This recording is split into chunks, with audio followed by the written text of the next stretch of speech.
Today we're going to be doing my February 2020 budget together in my notebook. If you have not seen one of my budget videos before, I will put up last month's budget video in the cards if you want to check it out. They're all in a playlist as well in case if you kind of want to see a little bit more. But I typically budget in a spreadsheet, which I have up on my computer right over there. But I feel like writing it out on paper makes it feel a little bit more real life and a little bit more kind of final. I can tweak with the spreadsheet forever, but writing it down makes it feel a little bit more official, and I feel like it's a little bit easier to share with you guys. So that is what I am doing. Last month I did this, but I did not include the whole picture, so I will be showing you my calendar as well that I have put together, but we're going to start with the budget itself and we'll do the calendar afterwards so that you can kind of understand what my expenses are and where they fall in the calendar will make a little bit more sense. So I'm going to go ahead and flip into the kind of sheet that I already have marked up here. So I went ahead and put in the generic layout so that we would be able to just dive right in. So if you're not familiar with kind of my budgeting journey and everything, just a quick recap. I have a salaried position and I am paid one time a month. So I'm paid on the last business day of the month. So I'm actually going to be paid on January 31st, and that paycheck is going to pay for all of February. So that's kind of how it works. Technically, I'm getting the income in January, but I don't use it until February. So that's something to note. Also to note, so this is the take-home amount of my paycheck. It is a little bit lower than what it was last year because my health insurance premiums come out of my paycheck before I actually get it, and those premiums went up a few dollars. However, I am up for a review and a raise, so hopefully February's paycheck, so not actually the paycheck I'm using to pay for February, but the paycheck I'll get at the end of February to pay for March, if that makes sense. We'll see if I end up getting a raise, and that would be included in that one. So stay tuned for next month to see if anything great happens that way. But I've listed out all of my expenses here, and we'll kind of go through the different categories and what I'm expecting. So at the top here, I have my bills that for sure happen every single month, no ifs, ands, or buts. So the first thing is my mortgage, and I do have to just twist this a little bit because of how I prefer to write. So my mortgage is the same this month. It's $969.67. So I do pay one extra payment, principal payment a year on my mortgage. And what I did is I took the total principal payment, divided it by 12, and added that 1/12 onto my normal monthly payment. So this is a little bit higher than what I actually owe, but choosing to pay one extra principal payment a year makes a big difference in my mortgage in the long run. So I'm happy to do that. This is a manageable number, and that is what it currently is. My HOA, this is my monthly due. It's $224.51. So I live in a townhouse that does have an association. This covers, I live in Minnesota, so it covers snow removal, which is very valuable right now. It also covers things like my internet cable is included in this fee. They actually got a group rate for all of us, so it's much cheaper. So that's not something that's actually listed as an expense because it's included here. Plus just the maintenance of our properties and things like that go into that HOA. Insurance includes my car insurance and then my home insurance as well as an umbrella policy. So the total of this, hold on, let me see here. I got lost in my spreadsheet. Is $213.92. So I actually have two different payment dates, but the total of it is $213.92. I'll show you that on my calendar in a moment. My phone, I'm a part of a family plan with my family members, so I pay $61.24 and I transfer that to that family member that pays the bill every month. So I just do that right away in the month to get it over with. And then I roll up Netflix and Spotify together. They both hit one of my credit cards that I pay off each and every month. So the total for the two of them is $24.71. And then these items are my grocery, gas, and spending. So what I'm going to quickly do is flip over to my calendar here. So something that I like to do, and we're going to go over this calendar in more detail, is I like to give myself a weekly allowance. Because I don't know about you, but whenever I budget for the month, if I give myself the full dollar amount, I'm going to blow it in the first 2 weeks, and I'm going to have nothing when it comes down here. So you can see I have an orange highlighted mark every Friday, and it says allowance. What that means, and this is how I've also been able to standardize my grocery, gas, and spending categories, is I get $45 a week for groceries, $20 a week for gas, and $65 a week for spending. Spending is kind of everything that's not grocery and gas, but it's also, if I need more money for grocery, it can roll up there. It can kind of be whatever.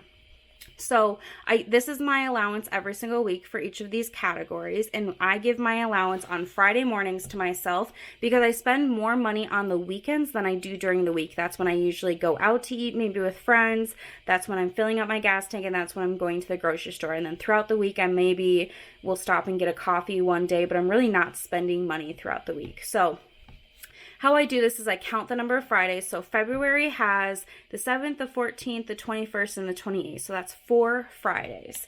So that means I'm going to take each of these weekly dollar amounts and multiply them by 4. So what that means is for groceries, we have 180. For gas, we've got 80, and for spending, we've got 260. So I do this, and I just keep track of the months. Majority of months, these are the dollar amounts, but there are a few months that have 4 Fridays in the month, like January, where I have to just add another week into here. So what I like to do now, that's all of my big kind of spending items, is I'm going to total this section up. So that equals $2,014.05. And what I like to do is then I like to put how much I have remaining. So that gives me $1,305.22 after I've paid all these bills based on my income at the top. So this is what I know I have left. The next thing I'm going to fill out in this next box are my funds, is what I call them. So I put utilities into a fund. I put a set dollar amount. It's $175 every single month into this utilities fund. And my utilities are on auto pay, so they automatically come out of my bill checking account. And so my like natural gas and my electricity and my water and all that will automatically come out. This is a good enough number for me to put monthly. What I do is whatever is not used, I roll over to the next month in this utility fund. So this has also helped me standardize my budget and be a little bit more consistent, because for me, standardizing my budget has been a game changer. So this is one of the ways I've been able to do it. The next fund I have is my annual fund. I put $100 into that a month. This annual fund pays for things and bills that are only paid once a year. So things like this would be my car registration, the app on my phone that I use to do my workouts. I use the Sweat app and go through Kayla Itzine's. I do the annual payment instead of monthly because it's cheaper. Credit card annual fees, just whatever I get hit with once a year really for a bill, I come out of this fund. So I do $100 a month. Sometimes I'm using things that month, sometimes it just rolls, so that's been an easy thing for me to manage. The next line item is Miko. That is my cat. He gets $40 a month. This is in cash. The rest of these are actually all in different accounts, either through Capital One or in my bills checking account, where a lot of these bills come out of. So this one is cash. This pays for his food, his litter, and then also anything extra rolls over for his annual vet visit. He is 7, almost 8 years old, and knock on wood, he has no health major scares or illnesses right now, so we only go to the vet once a year. So that is his fund there. Then I have incidental, and this fund gets $50. This is kind of like my unbudgeted line item or my checking account cushion. Those are other things you could maybe have heard this kind of called as. I call it incidental, things that just come up that I didn't anticipate. So it can be kind of supplementing to some of the other funds, or it could just truly be something that I did not plan for. I have a little bit of a cushion. And again, all of these funds just roll in their own categories. I don't actually zero them out usually. So incidental gets $50 a month. The next one is beauty. Beauty gets $70 a month. This includes things like toothpaste, deodorant, as well as nail polish, haircuts, makeup, anything kind of beauty related. I am getting my haircut in February, so I will be using a good chunk of this budget plus what I'm rolling over for that appointment. So that's just something that I'm kind of planning for. The next one is vacation, and this one varies month to month of what I'm putting in there. So this month, I have a very specific number. I'm putting $597.04 into this fund, and it seems like a weird number, but essentially I am looking to have $600 in this fund this month. So I have $2 and some change that's rolling over for my vacation fund. I am having a little weekend trip in Arizona, and my mom is joining me. So this will be covering the expenses that take place down there, and then also maybe another like trip up to the lake or something like that. So what I'm looking to have is $600 total. I'm just rolling a little bit over, so that's why it's a kind of an oddball number, but I'll end up having $600 total. Then I have my gifts fund. I'm putting $20 a month into that right now. As we get closer to the holidays at the end of the year, I may bump it up, but for right now, $20 is enough for me. That will cover, like a birthday card, Mother's Day, Father's Day, things like that. Valentine's, I suppose, is coming up, but it's just enough. I don't really do anything crazy for gifts right now. And then I have miscellaneous that also gets $20 a month. And this fund is kind of more of household type miscellaneous items. Now my spending category can certainly supplement this, but what I was finding is I didn't have this kind of broken out in its own category before. I only had it included in my spending category, and I would spend it on, fun things, but household items like cleaning supplies or toilet paper would kind of get left behind. So that's what this miscellaneous fund kind of is acting for. So if I add all of these up, that's going to total $1,072.04, which gives me $233.18 remaining. So this next box down here is my investment box. Now I do a little bit of investing here and there. It's nothing crazy, but it is something that I've done for the past year consistently, and you would be surprised how much, $5 a month can really grow for you. So the Acorns account is one that rounds up your transactions. So what I do is I put $5 flat into the account every single month, and then I let it link up to my debit card and roll up, and it doesn't invest that spare change until it hits $5. So I typically will budget for $12 a month for Acorns. This also includes a $1 service fee. So that's all of that. My Betterment account is a newer one for me, and I put $10 a month in here standardly. It automatically comes out, and then I'm also doing a challenge this year. So let me just flip to my key page in here for you guys. So this is the Letters Savings Challenge. I got inspiration for this from the Budget Mom. If you haven't checked her out, I'll put her up above in the cards. But basically what you do is you write out the alphabet and assign a dollar amount to each of the letters in chronological order. So A is 1, B is 2, C is 3, etc. And what I've done is I've put the 3-letter shorthand for each month down below with the associated dollar amount, and that's additional to what I'm putting into my Betterment. So in January, I put $25 because JAN from my key equals $25. In February, I only need to put in $13 this month. So for Betterment, let me flip this over now. For Betterment, remember I put $10 automatically plus 13. So I'll be putting $23 into Betterment this month.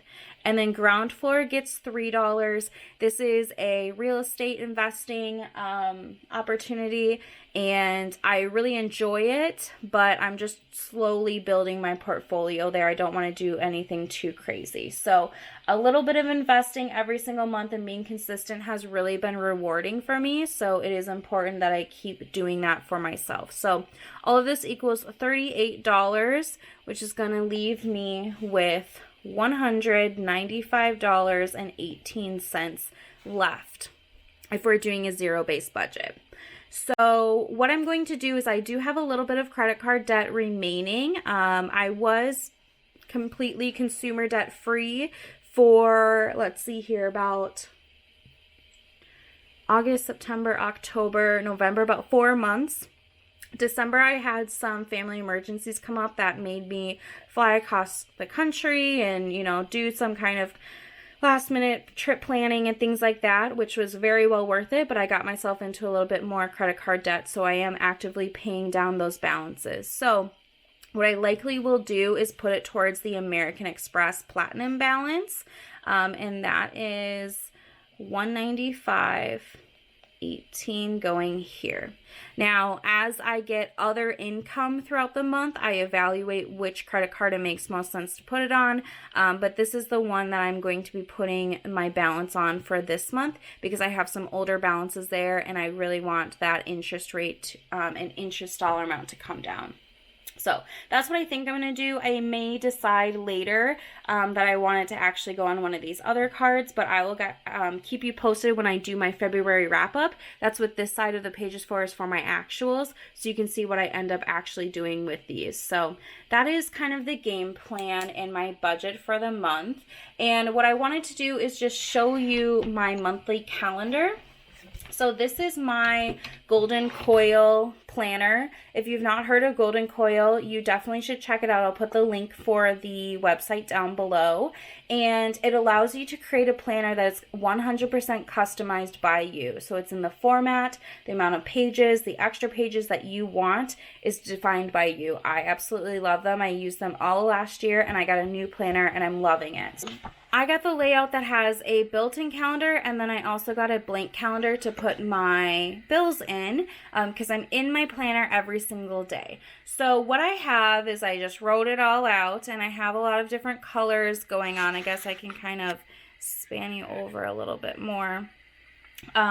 So over here, anything in green that you're seeing throughout the month is some sort of income for me. So I have, let me bring this a little bit closer.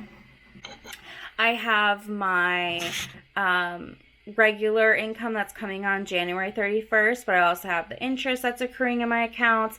I have payday, so this DLC is my side hustle. I work there once or twice a month, so those are those associated paydays. I'm getting a stipend for my main travel job, so anything green is income. Anything in this kind of purpley color are bills. So all of my big bills come out on the 1st. I've got my mortgage, my HOA, my phone, Acorns. There's that Betterment coming out. Here I have my power bill, my insurance. Just flipping to the other side, I have Netflix and all my other bills. Other things to notice here, I have those orange allowances as well. Remember, that means that's when I give myself my $45 for groceries, $20 for gas, and $65 for spending every single week. Here is my haircut appointment, so I put it in blue because it's coming out of a sinking fund to pay for that. And then I did mark my vacation here.